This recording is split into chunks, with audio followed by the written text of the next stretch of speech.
Incluso le regaló una vagina así. La propia doctora, la psiquiatra, tuvo una crisis nerviosa. Ve una figura peluda, una bestia que está aquí. Entonces el doctor pregunta, ¿y dónde está? Su escultura favorita era simplemente una vagina. Esculpía vaginas de pan y de... Hola, bienvenidos a otro episodio de Criminal Ni Patrol.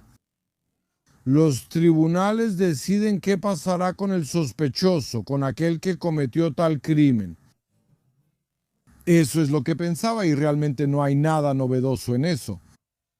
Eso es lo que pensaba, pero revisé los últimos casos que ocurrieron en Polonia, esos casos de los que hablamos.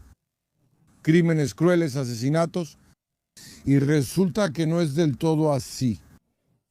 Muy a menudo, cada vez más, parece que no son los jueces quienes deciden qué pasará con ese criminal, con la persona que mató, sino los peritos. Peritos en psiquiatría forense. Son ellos quienes determinan de facto si la persona que mató, ese criminal, estaba en el momento de cometer ese acto, ese crimen, era imputable y puede ser responsable por ello. Y cada vez más resulta que ellos determinan que no es imputable. En ese caso no puede ir a la cárcel y solo en ese caso puede recibir tratamiento psiquiátrico. ¿Puede un delincuente fingir locura tan eficazmente que incluso engaña al tribunal? No es una pregunta de una novela de suspenso, es una pregunta con la que Duncan Harding se enfrenta todos los días como psiquiatra forense. En su libro, Psiquiatra Forense, cómo los delincuentes simulan enfermedades mentales, nos lleva entre bastidores de evaluaciones de las que no se habla. Evaluaciones que deciden si el acusado irá a la cárcel o a un hospital psiquiátrico. Asesinos seriales, psicópatas, pero también niños y drogas. Adolescentes que cometieron crímenes crueles. El autor del libro los evaluó a todos y se hacía la misma pregunta difícil. ¿Es una enfermedad o un juego calculado con el sistema? Si te interesa no solo lo que pasó, sino sobre todo por qué este libro es para ti, sin ningún tono sensacionalista. En cambio, es un análisis riguroso y por momentos inquietante de cómo funciona la mente humana al enfrentarse con la ley. El libro Psiquiatra Forense se publica en Polonia bajo el sello de la editorial Feria el 8 de abril. El enlace lo encontrarás en la descripción. Mira los episodios especiales, así como los episodios normales sin anuncios en herohero.co/Criminal Ni Patrol.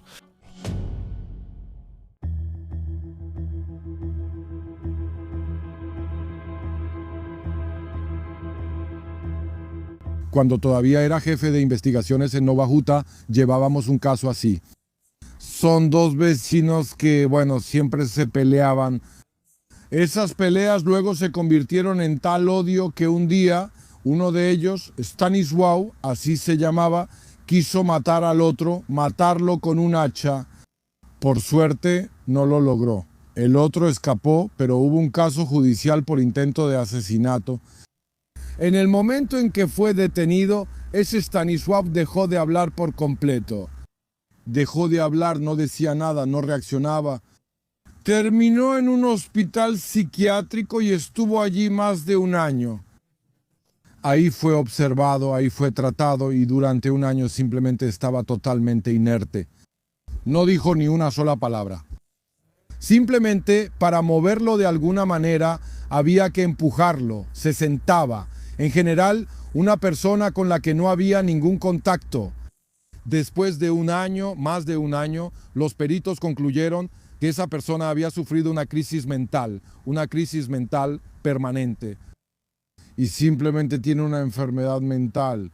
Probablemente esa condición iba a durar hasta el final de su vida. Cuando determinaron que no era peligroso, que podía salir del hospital psiquiátrico, regresó a casa y de inmediato empezó a hablar. Le dijo a su esposa que le gustaría reconciliarse con ese vecino con el que siempre había estado peleando. De hecho, su esposa fue a ver a ese vecino y le dijo que así era. Él dijo, entonces vengan el domingo. Ellos fueron el domingo.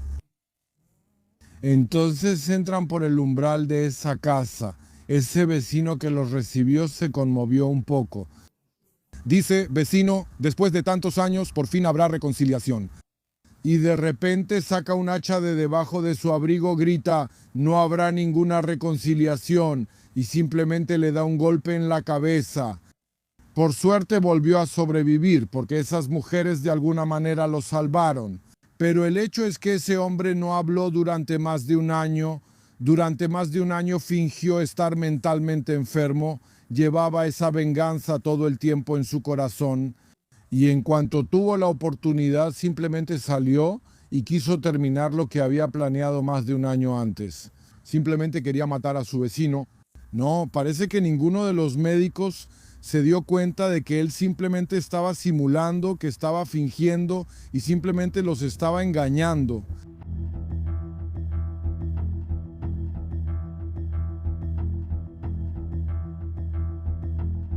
Hace poco cayó en mis manos un libro. Es un libro del Dr. Harding, un hombre que se dedicó toda su vida precisamente a la psiquiatría forense. Él escribió un libro llamado Psiquiatra Forense sobre cómo los criminales simulan enfermedades mentales. Es importante porque no es una persona que se haya dedicado a esto solo de manera académica o científica. De hecho, es un profesional que ha pasado toda su vida trabajando con personas que cometieron crímenes graves y él tenía que emitir dictámenes como psiquiatra forense. Si esas personas realmente pueden ser responsables de ello, si en el momento en que cometieron esos crímenes eran conscientes de lo que estaban haciendo. Y él trabajaba con ellos todos los días. Trabajó en Londres en varias instituciones que se dedicaban a eso. Y él describe precisamente este tipo de caso. A él llegó una persona, bueno, diría yo, con un apellido que suena familiar, Radzinski. Todd Radzinski. Él era sospechoso de violaciones, de intentar matar a alguien. Fue remitido por otro perito judicial, quien dijo que presentaba una psicosis grave. Psicosis, es decir, una desconexión total de la realidad, acompañada de varios tipos de delirios, voces, algo que impulsa a esa persona, entre otras cosas, a cometer un crimen. Parecía que esa persona realmente estaba totalmente enferma mentalmente, que básicamente ya no había salvación para él y nada podría ayudarlo. Y el doctor Harding describe cómo se sentó con él. Empiezan a hablar y él dice, ese Radzinski en algún momento que ve una figura peluda, una especie de bestia que está aquí, a lo que el doctor le pregunta, ¿y dónde está? Está en el techo, ¿no ves sus enormes dientes? Normalmente una persona se voltearía y miraría. Sin embargo, el doctor no se volteó y entonces notó en la comisura de los labios de ese Todd que simplemente tenía una especie de sonrisa burlona y se le ocurrió que él simplemente estaba simulando su enfermedad mental. Entonces empezó a examinarlo, a observarlo durante muchos meses, lo sometió a varias pruebas y resultó que de hecho ese Radzinski estaba simulando todo eso, que estaba fingiendo. En realidad es una persona agresiva, pero es muy consciente de todo lo que hace. Seguramente si no fuera por ese momento en que notó su sonrisita, lo habría considerado mentalmente enfermo y Radzinski simplemente habría terminado en una institución recibiendo tratamiento y no habría recibido una sentencia.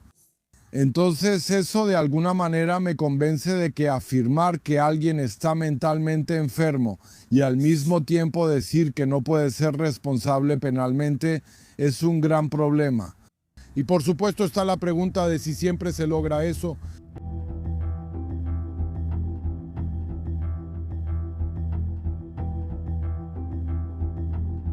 También me pregunto qué ha cambiado en el enfoque hacia la psiquiatría forense. Si miramos esos casos en Polonia, esos casos conocidos que hubo antes, en los años 90, en los años 2000 parece que ese enfoque era completamente diferente. Leszek Pękalski, conocido como el vampiro de Witów, uno de los asesinos polacos más famosos. Hijo de una alcohólica, una trabajadora agrícola en algún lugar de una granja estatal. Su madre no lo quería, su abuela intentó criarlo y luego fue entregado a un orfanato. Bastaba con mirarlo para ver que ese hombre pues algo no estaba bien con él. De hecho, se le diagnosticó retraso mental. Le gustaba viajar en tren, le gustaba caminar por el bosque. Durante una de esas caminatas se encontró con una joven llamada Silvia, la violó y la mató. Después fue acusado de otra violación. En total, intentaron probarle muchos crímenes de este tipo, es decir, simplemente asesinatos crueles. Algunos decían que mató a unas 70 o 90 personas, pero en realidad no salió nada de eso. La fiscalía intentó probarle de manera concluyente 17 crímenes de este tipo. Terminó siendo condenado solo por 2, es decir, por el asesinato de Silvia, esa joven, y por la violación de otra mujer. A pesar de que se le diagnosticó discapacidad intelectual y también trastornos sexuales, fue condenado. Fue condenado a 25 años de prisión. Su sentencia terminó en 2017. Así que, como vemos, hace casi 10 años, a pesar de eso no salió. Fue enviado al centro en Gostinín y todavía sigue ahí. Hoy en día tiene apenas, por así decirlo, 60 años. Así que todavía puede vivir mucho tiempo. A pesar de todo esto, a pesar de que solo se le probaron, probablemente, solo una parte de los delitos que cometió. Él básicamente estará ahí hasta el final de su vida, porque me parece que ya no hay otra alternativa para él. Hasta el final de su vida estará aislado de la sociedad.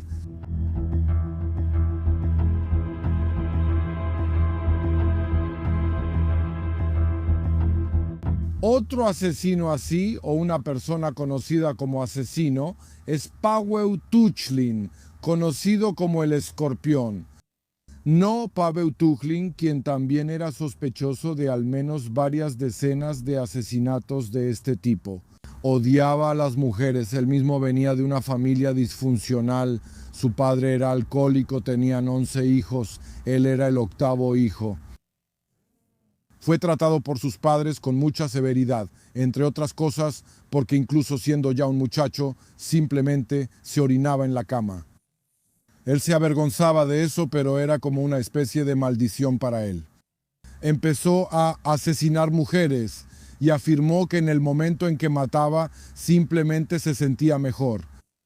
En total se le probaron 9 asesinatos.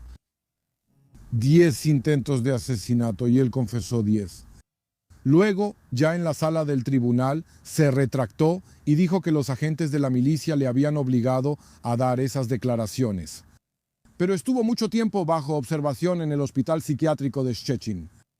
Ahí llegó a la conclusión de que tenía un cierto don artístico, que podía esculpir. Esculpía con pan y saliva, llegó a la conclusión de que era una buena forma artística. Pero su escultura favorita era simplemente la vagina. Esculpía vaginas con pan y saliva. ¿Escuchan cómo suena eso? Algunas incluso las decoraba con vello natural. Yo diría que eso es terrible, porque de todo esto se nota que era una persona que tenía trastornos. No hace falta ser psiquiatra para darse cuenta de que esa persona realmente estaba mal. Además, al margen de todo esto, le escribió a la doctora, a la psiquiatra que lo estaba observando. Le dijo que no lo subestimara, porque solo con él podría sentir que está tratando con un verdadero hombre. Incluso le regaló una vagina de ese tipo. La propia doctora, la psiquiatra, sufrió una crisis nerviosa. Así que incluso una persona que teóricamente estaba preparada para esto no pudo lidiar con la persona con la que estaba tratando. O sea, con una persona que parecía estar completamente enferma mentalmente. A pesar de todo eso, Tuchlin fue condenado a la pena de muerte. El Consejo de Estado no hizo uso del derecho de indulto y la sentencia se ejecutó. Fue ahorcado en mayo de 1987. Siódmego roku.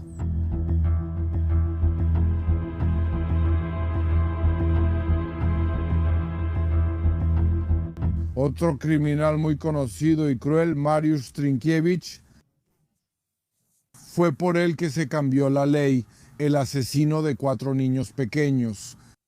Él también fue condenado, incluso fue sentenciado a la pena de muerte, pero como ya no se aplicaba esa pena, recibió 25 años gracias a una amnistía. También cumplió su condena, la terminó de cumplir. También fue enviado a ese centro en Gostinin, donde en enero del año pasado, es decir, 2025, falleció. Y miren, todos esos asesinos crueles, criminales, a pesar de que parecía obvio que tenían problemas mentales, fueron condenados. Recibieron una sentencia, fueron condenados. Cuando cumplieron su condena, fueron enviados al centro en Gostinin. En Gostinin parecería obvio en esa situación que alguien recibe una sentencia y si acaso después es tratado.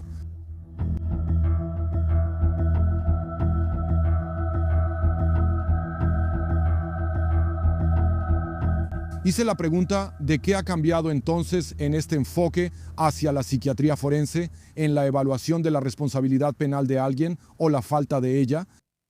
Sin duda hay más de estos casos. No hay datos estadísticos, al menos yo no pude encontrar ninguno.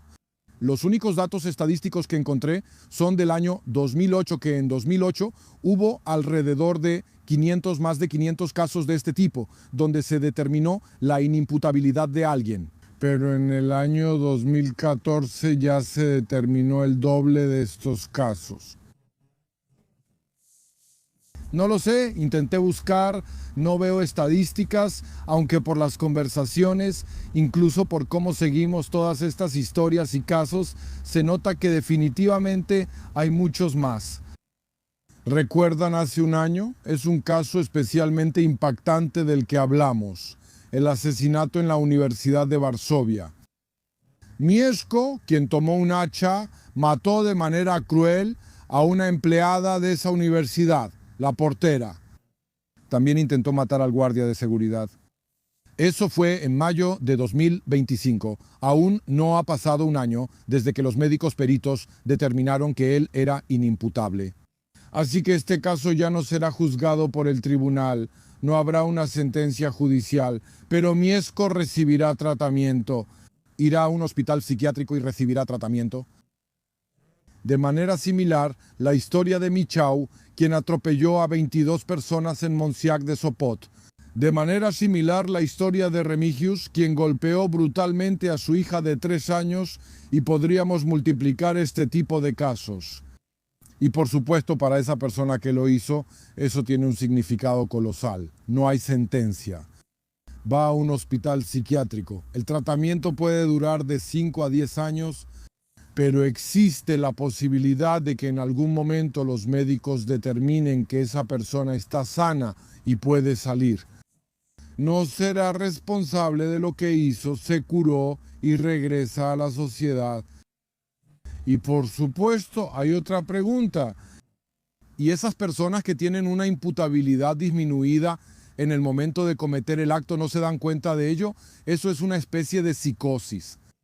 ¿Está aumentando? Bueno, no se puede descartar que sí. A menudo hemos hablado de que la condición mental de las personas está empeorando cada vez más. Que cada vez hay más personas que atacan, que matan sin una razón aparente. Y sin duda, lo que ha estado ocurriendo durante muchos años hace que haya cada vez más de estas personas. Por otro lado, como ha sido hasta ahora, la mayoría de estas personas recibían sentencias. Y cuando terminaban de cumplir sus sentencias, iban a este centro o a una sucursal de este centro en Gostinin. El hecho de que Mieszko sea, diría yo, un delincuente, aunque es difícil llamarlo delincuente porque no es responsable, es un poco diferente. Un chico joven que estudia Derecho. Su padre también es abogado, su madre trabaja en la universidad. Quizás le fue más fácil demostrar que él realmente actuó bajo la influencia de alguna psicosis, que a esa persona hay que tratarla. Entonces queda la pregunta, ¿cuántos de estos casos habrá? ¿Son realmente cosas que se han determinado de manera definitiva?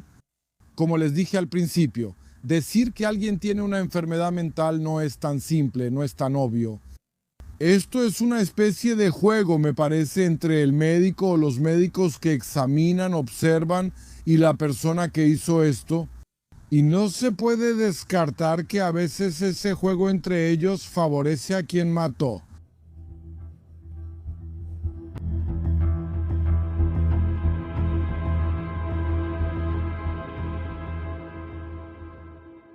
Bueno, en sentido formal, por supuesto, también ocurre que en el momento en que los peritos determinan que alguien es inimputable, que no puede ser responsable porque estaba, por ejemplo, en un estado de psicosis.